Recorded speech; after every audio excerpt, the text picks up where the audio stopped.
Hello boys, girls, and people from other worlds. My name is Star-Punz. You know, I never really explained what that intro ever meant.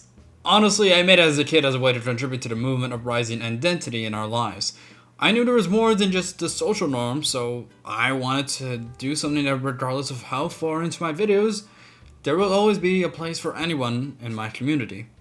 Also, I was very obsessed with aliens at some point, but isn't that ironic? We can etch things into stone, still being able to reflect on it with a different meaning each time we take a step in our lives, as did Scott Coffin, as hundreds or even thousands of people across the globe did when he engineered the indie horror into the state that it sorrowed into, for better or worse. But in almost a decade of legacy, the never-ending story of human sorrow that comes in the expense of another's pride, tarnishing even the souls of the innocent to never find peace. And that's what I found so interesting, that it can take one man, a luminary, to destroy what it meant to be alive. Only one man's legacy influenced our protagonists to fight for something William Afton could never understand without needing his own pride. What if the sides of this prison-filled sorrow had been interchanged between the ambitious men? What if Henry Emily was the man behind the slaughter?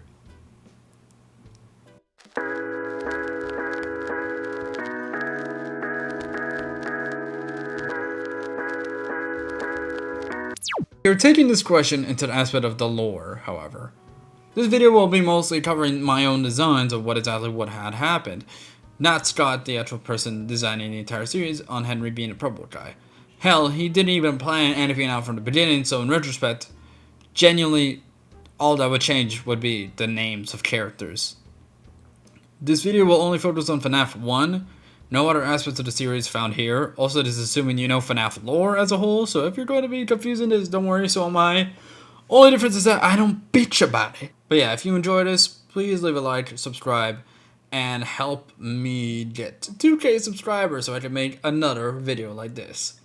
Starting with the original Troika, had Henry's pride got in the way of formulating their business, Chica and Fredbear take center stage, as ironic enough calling it Fredbear's family. I was reviewing a lot of Henry's designs in contrast to William's, and the most prominent aspect I found was that they were all indeed cheap, time and time again, just garbage. Their flaws come from the aging of these robotics. Henry began with the mediocre melodies, ending with his design tradition with the Rockstar animatronics used to lure in all the remaining spirits of the damned, where you can see that nothing really changed at all. But in the idea that Henry is taking center stage, it would be easy to imply that the only difference in his ego inflating more than Williams is that I think he would look at more real-world animatronics such as Billy Bob or Chuck E. Cheese and try to replicate them the same way to pull in for further advertising. A downside to this is that while Henry and William wanted the free-roaming mechanized gimmick to hold glue to the franchise as well, I thought it would be really dickish of Henry to steal Williams' plot on spring-locked suits with something better. See, instead of wearing the animatronic suit itself to not damage equipment, why not just wear the animatronic suit by just taking it off of the animatronic instead of wearing the animatronic, allowing it to be easily removed from the animatronic by a set of patches from the back and front. Why not make duplicate costumes of these animatronics? Because they're deep into debt. Just getting the loan making this place, and it's the 80s, is a nightmare. Finding a fursuit maker in the 80s is a lot harder it was then than it is now. Your English AP teacher might even be one. Ask them, I don't know. I can bet 1 out of 3 you might ask might be interested. Starting off with Fredbear, himself to me, in my way of designing him, not lore-wise, yes, I did the good old Billy Bob inspiration. I lazily, when it comes to designing things like this, really just take big inspiration from Billy Bob of all things. But I was watching this analog FNAF inspired horror retrospective while designing. I'll include it in while editing. And I was really in love with how these designs try to appeal to, well, children. Kids aren't dumb, but they're never focused. That's the thing a lot of people confuse when they look at them. So little intention is grasped upon one thing by a child without it needing to be something found in their joy. Superheroes, cartoons, dolls. I wanted Fred to have just this warmth to charm that felt like smooth honey to be around with. Fredbear to represent the season of spring, which became the philosophy that came with the rest of the cast, the different seasons of the year. On top of his head is Jacob, the worm, the little brother of Jackie the butterfly on his bow tie, showing an instance of evolution presented on Fredbear. That's right, Darwinism is canon to my timeline. That's one leg up I have over Scott I will claim in this video. Each of the animatronics will have its shows, rarely interacting with each other as they have their own sections. Fredbear's Springtime Fields is a ball pit inspired wonderland for children to interact with one another, preferably those of the infant demographic. Fazbear Entertainment is not responsible for any injury due to lack of adult supervision. In the presence of loose wires, hydraulic presses, faulty plumbing, subliminal messages, and luring. The trio is more of an educational show with simple things just as colors, shapes, and even math when it comes to their progress. Imagine Henry studies child psychology in order to further improve on their income by providing small prices to even enter for babysitting, and as well as providing their own concession stands for parents and babies to cry for alike. Leading into the summer, as stated from our season-inspired design of the establishment, Chica the Chicken has always been a fascinating part of the FNAF franchise. She was in fact the first one to be tormented with a child's soul, but little did people know that she had her own franchise before joining the Faz gang. It's not hard to assume she might have been the lead of the mediocre melodies. I wanted to play with that idea a little bit, as while William had his favorite with Spring Bonnie, Henry's is to be the big fat fucking chicken, breaking pots and pans for another late night snack. Where Freddy was based in educating the infant demographic of fans with shapes, colors, and math, Chica was to be older, but events such as Fazbear produced piñatas, mariachis, and pizza-flavored cake to accompany the event. Also, I really like Cake Bear. I don't know why, but ever since FNAF 6 came out, I really like Cake Bear. So Chica is Cake Bear. Yeah, he's got a bit of a temper, so it's best not to lose sight of him. But he is mostly to promote the younger side to the older side as a way to interconnect the rooms with more than just merchandising. Also, I just thought it was really fun to look at. So yeah, with this long robe, like arms with plastic hands at the end, this is Summer Chica. Fall holds up pretty well as we conclude with the summer. I fucking hate fall. I get so sick in the middle of it. Okay, the south side of Americans can relate. They're annoying to deal with. And this weather, it gets me so pissed to deal with. Which I put that hatred into Bonnie. Really get into the Henry mentality, thinking if Spring Bonnie is William's favorite, Henry is going to be petty as just make him the clown of the group.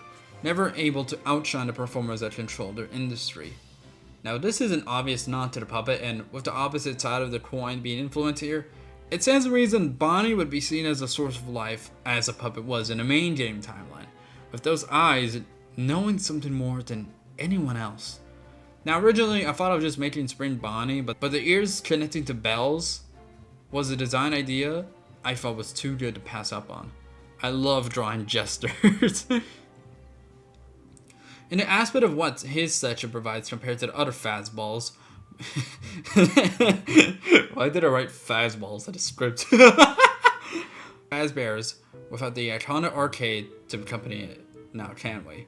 Ranging from iconic titles such as Pong, Pac-Man, Galaga, and Donkey Kong. And give a funny comedy show to accompany the teens, but he's there for the sole purpose for the security guards to use his eyes as security cameras, studying the teens and how to improve their marketing, gaming, as well as for security measures. He has a lot more advanced measures than anyone else, to the inherent rowdiness of teens and incidents that come with them. You know, bites and all that. A darker contrast to everyone else, but sure, it feels appropriate to have them to be the calmer season that winds everything down to be Bonnie. Now, to our main cast, Henry Emily. This asshole math teacher I used to have mostly inspired his design. At like 5th grade, I have moved to the end of the cafeteria away from all of my friends because I was spoiling Avengers Endgame. Now I'm sorry if this is crazy for you to hear, but the worst part was that everyone was asking me to spoil Avengers Endgame to them. So after I had spent the entire year from all of my friends at the lunch table, or else I would get detention, and on their social media, they posted warning for students not to spoil Avengers Endgame. Y'all are some over-controlling fucking assholes. Oh yeah, where was I? Oh yeah. He has a very tired look in his eyes due to the plug not showing up for the 3rd time in a row, and I don't know why, but I always thought Henry was a ginger. Ugh. I don't know, just something about his dramatic ass deciding to burn himself alongside the last of the lingering souls just gave a very ginger feeling, always demanding attention. William Afton, in contrast, is just, I mean, look at him. He's just a silly kind of guy. You think he cares about what kind of robotics he makes? He practically is a human SpongeBob. He loves his job. Always eager to help the children and perception of their company. Had Afton not had this undesirable need to kill, I can guarantee you this man would love his children. He even made a baby for his daughter. Holds entire events for his son, and helps Michael aspire himself into college while he works at Sparky's Cafe. Also, yeah, his heterochroma is integral to his character. I swear, my dear viewers. Oh, I forgot to draw their wives. Like, I was gonna draw their wives. Oh no. I guess we have to ship them. Oh no. Whoopsies. Isn't that rough? Am I right, guys? What the fuck am I doing? Ended it off with the cherry on top, the player themselves to the first Five Nights at Freddy's games. I designed it to be as miscellaneous as possible for anyone to interpret, covered with different kinds of keyboard letterings just to be a little funny with it. And that is the main design itself. And that is the main game.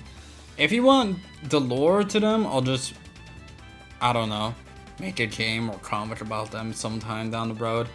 I don't know what I will ever do with them. I have way too many things on the line. I just wanted to get this video out to show you my designs of what they would look like.